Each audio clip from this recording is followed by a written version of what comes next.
I'm working on building my credit right now. I feel like this sort of stuff should be taught in high school. My mom did a pretty good job about teaching us about, a score, making sure you make your payments on time, what happens when you don't make a payment on time, how much that can affect you. I remember my first credit card. I actually thought it was a gift card, so I used it.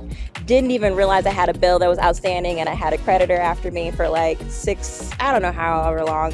And I was like, oh, I owe you $78. Okay, I'll pay it.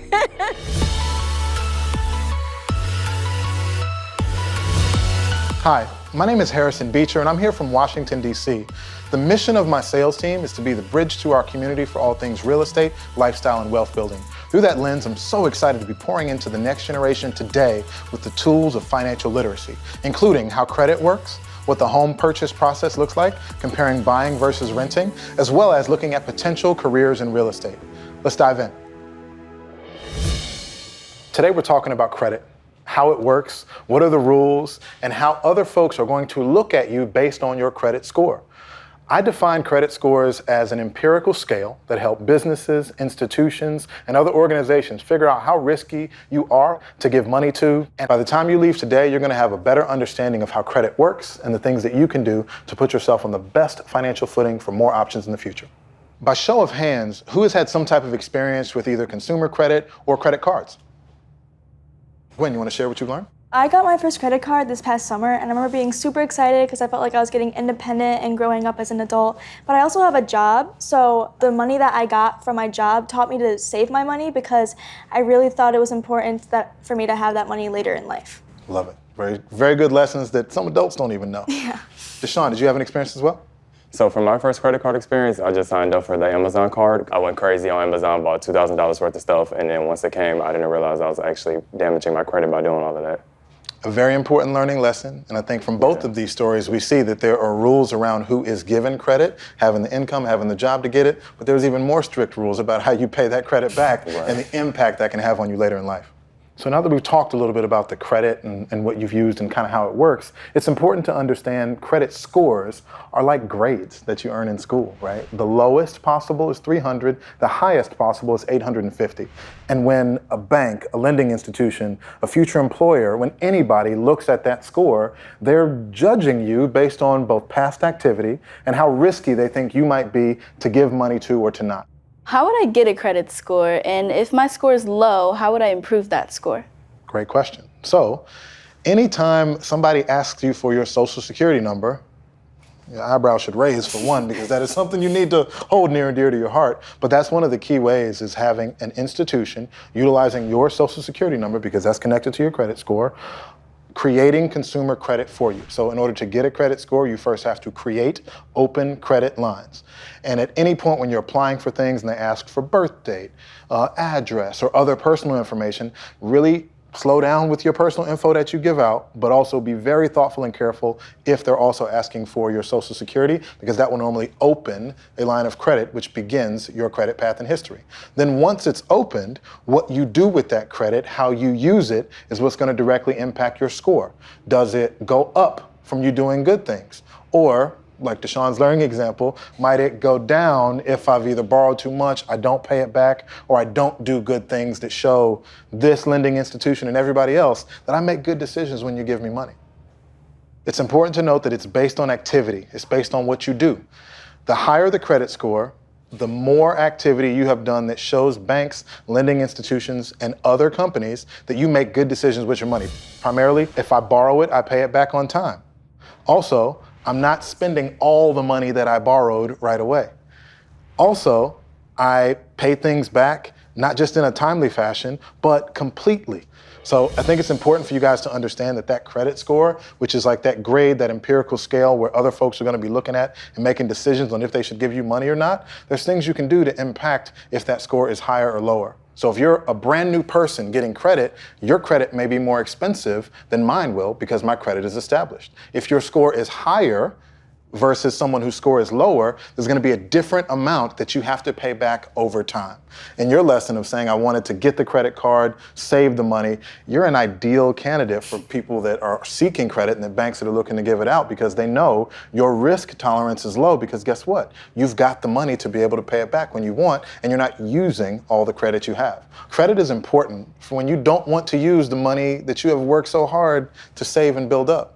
There's lots of times in life when we want to make purchases that maybe exceed the cash that we have on hand, or it doesn't make sense for us to deplete all of our cash. So that credit score and the access to credit and credit cards gives us the opportunity to get more money to make additional purchases, like a car, or like financing college, or like most people do, real estate, buying a home. Hundreds of thousands of dollars. But mastering credit early is just going to give you so much more options later in life. So does anybody have plans on higher education or going to college?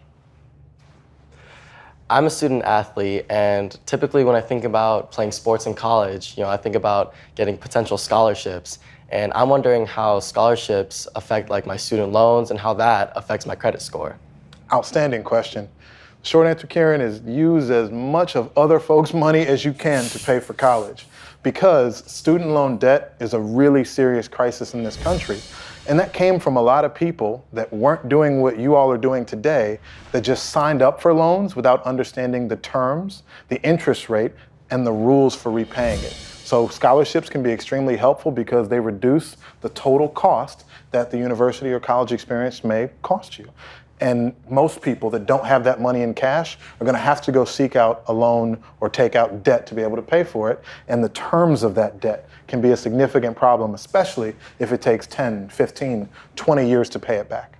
Something unique about student loan debt is that it shows up differently, where it doesn't really help you when you pay it on time, but it hurts you if you're late, and it also can be counted against you for your credit utilization when you go apply for other debt. What do I mean by that? If I wanted to go get a mortgage for a house, or if I wanted to go get a car loan, they're going to look at how much money I owe monthly for different payments. Your student loan is counted against you in that sense. But when you pay it on time, that doesn't actually help your credit score like the other things we talked about. So that's a big reason why, if you can avoid massive amounts of student debt by scholarships, grants, or other things where you don't have to pay it back, I highly recommend going that route. I have a question. When you make a bigger purchase, how much more does it affect your credit score than a smaller purchase? Depends on how much credit you have access to. So it was simple numbers. Let's say you had a $1,000 total credit limit on that one credit card. If you went out and spent the first day $900 right away, and we're utilizing 90% of the total credit you have access to, and you didn't pay that off in a timely fashion, that's showing that of all that I have, I'm using 90% of it in a short time frame, and I'm maybe not paying it off right away.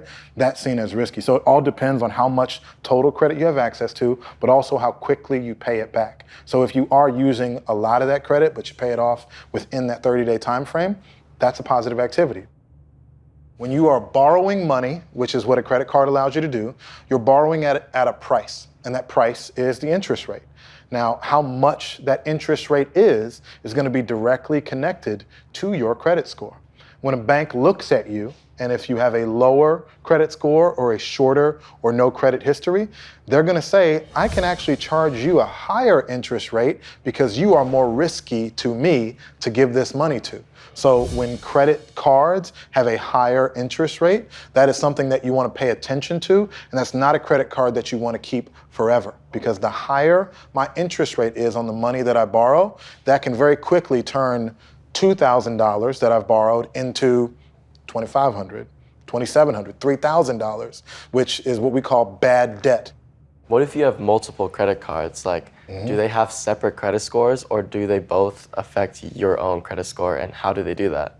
Outstanding question. So any entity that's going to try to lend you money or look into you or see what your credit score is, that's going to be connected to you. The different credit cards all report back to the 3 different credit bureaus that determine what your score is. So while there can be different activity on different cards, all of those cards are determining both how much money they give you and what interest rate they give you based on your central credit score, which is kind of like your public transcript, right? That's the public thing that everybody can see. So you got to make sure you're doing the right things to have that transcript and that credit score be as good as possible so that the individual credit cards can give you better terms. And quite frankly, some people balance and they'll say, hey, if I've started with one card that maybe doesn't have the best interest rate because I got it when I was 17, but I did the right things with it and now my credit score is better, when I apply for another card, maybe a year later, and I can get a better interest rate on that card, I'm going to start using that card more than the one with the higher interest rate. That's where you're balancing and looking at the cost of money and what makes the most sense for you. Another important note about credit and the access to credit is that it's not equal, just like a lot of the banking and financial systems in this country. If you have certain backing between your family history, between money that they've got, between assets that they've already got, that puts folks on a certain unlevel playing field to be able to access credit. So that's why I'm really excited that you all are here today, starting early, getting access to credit, getting the financial literacy tools and information you need to hopefully level this playing field and give more people access to more credit at an earlier age. So now that we understand how credit works and you've gotten a little bit of insight into the rules, we're going to talk about real estate, which is the biggest financial transaction that most Americans make because credit is directly connected to how much real estate you can buy one day.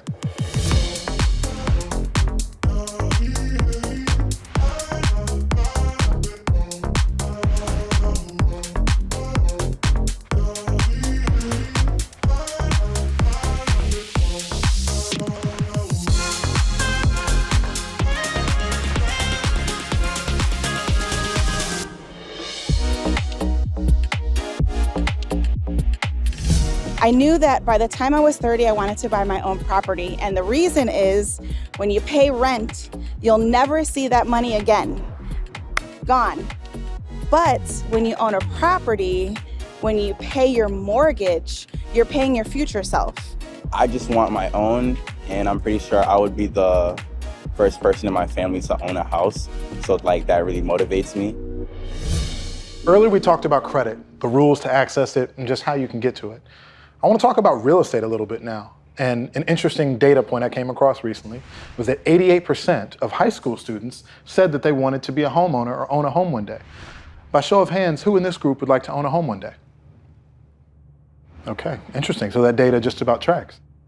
Deja, when you think of the future home that you might own, would you mind expanding on that, please? Yes, I dream to own a home, and I look at it as like you own homes when you're at different stages in your life. So when I turn 20, I may want more of like a modern home that's minimalistic, rather than when I turn 30 and I have a family, I may want a home that's more like kid-friendly and homey for my children and family. Again, wise beyond your years, all of y'all. And Josh, you didn't raise your hand saying that homeownership was in your future. What does it look like for you? Where are you gonna live? So for myself, just based on my lifestyle, I feel like renting out an apartment would be better for me than just buying a home, especially right out of college, because I feel like my lifestyle is more to be in an area surrounded by other people with fun things to do. And I feel like renting out an apartment in a larger complex in a nice modern area would be better for me than just leaving college and going right to buying a house or getting a mortgage. It's really thoughtful. And what both of y'all said that stood out to me was you were considering how lifestyle is connected to what you may own. And there's not really a wrong answer. Like clearly I'm a little bit biased and think that there's a lot of power in owning real estate over time. But depending on where you are in your life, it can make sense to have a little bit more flexibility, have a little bit less cash out of pocket, and have a little bit more freedom that comes along with renting. On the other side, like you were saying, for the different stages of life that you may be in, owning can give you that sense of stability, can give you that sense of permanence. And ownership is so powerful because of all the different other things you get from it. One of the most important parts, though, of buying real estate is the money. So unless you've got a briefcase full of cash, straight cash money, you're probably gonna have to go to a bank to borrow that money. We talked earlier about credit scores and about risk. A mortgage is the primary vehicle, the primary tool that most people are going to use to borrow money to buy their home. That credit score we talked about earlier is a very important part of that mortgage, because I like to describe mortgages as buying money that I then use to buy a house.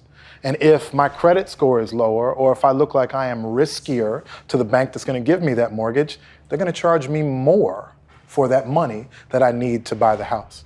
So mortgage application normally entails giving them your information to pull your credit, giving them the proof of how much money you make, and showing them what assets you have that is proving your financial wherewithal and how much you've got. So a mortgage is an important tool that allows you to buy money in order to buy the house you want if you don't have a bag of cash. So does anyone have any questions maybe about the mortgage process or what it looks like to get one? Yeah, I do. How long does it take to get a mortgage usually, and how long do they usually last? Great question. So most mortgages that people are getting for homes that they live in, not investments, are 30 years, meaning that I originate the mortgage today and I have 30 years in order to pay it off. In terms of actually getting a mortgage to buy a home, that can vary for a couple different factors, but for most people, from beginning the process of wanting to buy a home to having a mortgage secured and buying the home is about 30 to 45 days. Now, when we talked earlier about getting your credit ready, making sure you're doing a good mortgage application and risk, that's a really big factor in how smooth or easy the mortgage process will be for you. So if you've got steady and stable income and a job where you're making money, that's really important. If you've been doing a good job in terms of your credit and what you've got for your credit score, that's a big part. But also, what money do you have saved up? How much cash do you have available and ready to put towards it? Because the difference, again, between the mortgage process and the renting process is there is going to be a little bit more cash required up front, but a really cool kind of factor in the home buying process, especially for first-time buyers, is there are actually lots of programs, depending on where you live, that can help you purchase a home for little or no money out of pocket, no down payment. I bought my first home back when I was 31, and I used a 100% financing program, so that means I put no down payment on my first home. And what's been really cool about that is that I've owned it now over the last, man, I'm bad at math, 8 or 9 years. The equity that I've been able to build up in owning that first home with no down payment has then fueled other investment purchases, other homes I've lived in, even paid for some pretty cool vacations. So there's lots of really cool tools that exist to help you get into a home 30 to 45 days, but how prepared you are at the beginning of it is going to dictate how smooth and easy that process is. Would you say paying for a house in full would be more beneficial than taking out a mortgage, or are there certain benefits to getting mortgages that paying in full don't have? That's such a great question. If you got all cash, I would love to sell you a home all cash today with no mortgage. Super easy. Most folks, even if they have all of the cash that it takes to buy the home, they like the protection and the safety that having cash saved up in the bank provides them. So even if people have all of the cash to be able to do it, most of them are going to look at some type of debt or leverage or mortgage product so that they don't have to use all of their money to buy the home. Because the more down payment I put, the less money I borrow, the smaller the monthly payment. And from a risk perspective, a bank is going to look at that loan, if I'm putting a lot of money up front, as a lower risk and probably easier to get than if I've got to borrow a lot of money and I've got none of my own money in the deal. I actually do have a question. What exactly is equity? Equity is the difference between the market value of your property and what you currently owe on your mortgage or whatever debt you have. So for simple math, if your property today, market value is worth $300,000, but I still have a mortgage or I owe $200,000 of it, that would mean that I've got around $100,000 in equity, which is the value in that property. A lot of Americans have the majority of their wealth and the money that they can leverage or do other things with in the equity of their homes. And it's extremely powerful because by just owning a home, just living there, just making your payments consistently, normally that equity grows. That's a concept called appreciation. And that's what makes real estate a really special investment and special asset, is that just by living in it, just by using it like I do every day, there's the potential for that value to go up. And because I'm doing the right things with my mortgage, like we talked about, I'm paying it and that mortgage is going down, my equity is increasing in between. Does that make sense? Yes, it does. Great question. So what are the consequences to failing to pay back your mortgage? If you go into default and you do not pay your mortgage, or your home gets foreclosed on, or you have to go through some type of distressed sale, that's going to have a really bad impact on your credit score. It's going to take it, if you were in the 600s or 700s, it can take it sometimes down 500s or lower. So that's going to make it really hard for you to get any other debt. And also, there's kind of the mental strain, right? If it's home and it's a place that I've lived, there's a lot of challenges and fear associated with having to move maybe against your will or doing something that you didn't want to do. but the most direct impact of not paying your mortgage and not being able to maintain it is losing the house and also having a pretty bad credit score and negative credit impacts. So who's ready to buy a house? So we talked earlier about the power of owning real estate, but there's another key element to that, which is wealth building. I think of wealth building as having the opportunity to have my assets, my money, my efforts grow over time so that they can become something bigger that give me more options and more freedoms in the future. I talked to y'all earlier about my first property that I purchased using 100% financing, no down payment, almost no money out of pocket. I got that home for $300,000, and today it's worth almost $700,000. So that equals around $400,000 of equity that give me a lot more options for my future and also for my family. I actually have tenants that pay the mortgage for me every month. They pay the mortgage down, the value goes up, my equity increases. And on top of that, I get something called cash flow. My mortgage is around $2,000, but their rental income to me is around $3,500, which means around $1,500 of cash flow per month. This is a really powerful and important element of owning real estate, is that you can have other people pay your mortgage and pay your debt and help you build your wealth over time. So why don't you sell your home right now and make $400,000 rather than getting $1,500 every month? That's a great question, and a core concept of wealth building is this idea of delayed gratification. What could I get today relative to what if I am focused on my future goals, confident that the value of that property will continue to go up, and also confident that that rental income I'm making monthly will continue to go up? I can do better in the future, simply. So while $400,000 at one time is really awesome, and if I ever need it, the power of owning real estate is that I can choose to sell it if I need to. But for right now, with my plan and my understanding of the market and my future, owning it and delaying that big chunk of money just makes the most sense. And what if the value of your house goes down? Great question. When you own real estate though, even if my value goes down, because I'm paying a mortgage and I'm not paying rent, I'm continuing to chip away at how much I owe on it. So even if my value of my property goes down 15 to 20%, because I owe so little on it relative to what it's worth, I'm still gonna have a cushion of equity, and that gives me more confidence that it makes sense to continue to own it. Would you recommend for a young adult to purchase a home with the intent of renting it out as a way of making money? Because it definitely sounds risky. It's a calculated risk. So if you are planning to be in a position to own that property for a minimum, I'd say now, of 5 to 7 years, then I think it makes sense. You don't have to necessarily live in the property for that time frame, but if you look at kind of your life, that money, the debt that you've got to have to pay that every month, and you can see that you feel pretty good about your income, feel pretty good about the stability and what you're going to be doing for the next 5 to 7 years, then it makes sense to own, because there is a current housing shortage in our country. There's literally not enough houses for people to buy or to rent. So if you can be in the position to be a landlord and think about the reasons that you would want to buy and that you would want to live there, somebody would probably want to rent there too. So we just had a great conversation about buying versus renting, the pros versus the cons, understanding the mortgage process, and even diving in a little bit into building wealth through owning real estate. Now I want to talk with you guys about career opportunities in the real estate field and what working in the business of home actually looks like.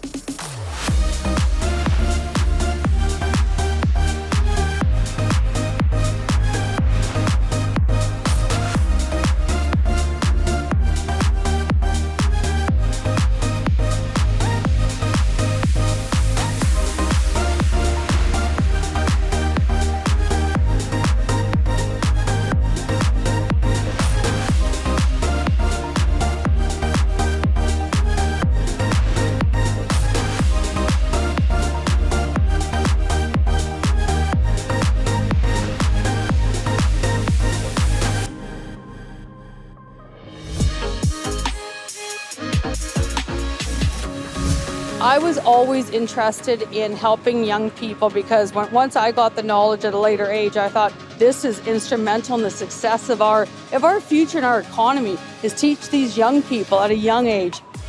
So when I was approached by a bank to become a mortgage broker, I absolutely. We've talked today about credit. We've talked today about buying real estate, getting mortgages, all the different parts of this business. But when I throw out this idea of careers in real estate, what does that make you all think of? I know that some people work as realtors, but I'm not exactly sure what a realtor is. So a realtor is technically a member of the National Association of Realtors. But what I think you're asking is, what does a real estate salesperson do, or what is a real estate agent? And that is the primary point of contact with home buyers, sellers, and renters that helps them get from their desire to own or rent to actually having that property. So we are the salespeople that are connecting people from their real estate needs to solutions to those real estate needs. Are there any other thoughts when I say careers in real estate? What you guys think of?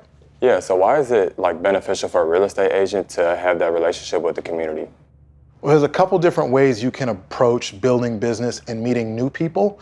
Because when I'm a salesperson, I either have to sell to all the people I know, or I got to get new people that want to reach out to me and work with me. So with our strategy, with my sales team, we do large community-focused events where we're either raising money, raising awareness, or bringing other folks' attention to community organizations. We do that because it gets the attention of not just the organization, but all the people that are connected to it. So it's really a way for us to make our world bigger by connecting with new folks. And whatever career path you go down and decide on, when you choose to make your world bigger and build deeper and stronger connection with folks, nothing bad ever happens. I just get to do that, and it often translates into a real estate transaction or 2 or 3 or 4 transactions because I help people over a long period of time. Any other thoughts about careers? Well, for me, I know a little bit about like house flipping and stuff because I'll occasionally see my dad watching like reality shows on it. But what exactly do they do? That's probably the most visible and externally sexy part of the business, is flipping houses, but I would put that in the category of people who create housing, so builders, developers. There's a lot of different phrases for it. A flipper is somebody that can find a home at a certain price, fix it up, sell it at a higher price, and keep the profit in between, which inherently is not a bad thing, but the connotation of it happening really fast or really easy is sometimes misplaced. We work in our business with a lot of developers and builders that go out and find land, find dirt, maybe find older homes, and try to find ways to create newer, better housing opportunities that are really needed in our community. So the many careers in this business, that one of creating housing supply is so needed because the biggest problem we have in this country right now is we don't have enough houses. So we honestly need more people that are interested in building, creating supply, and finding new creative ways to make more houses.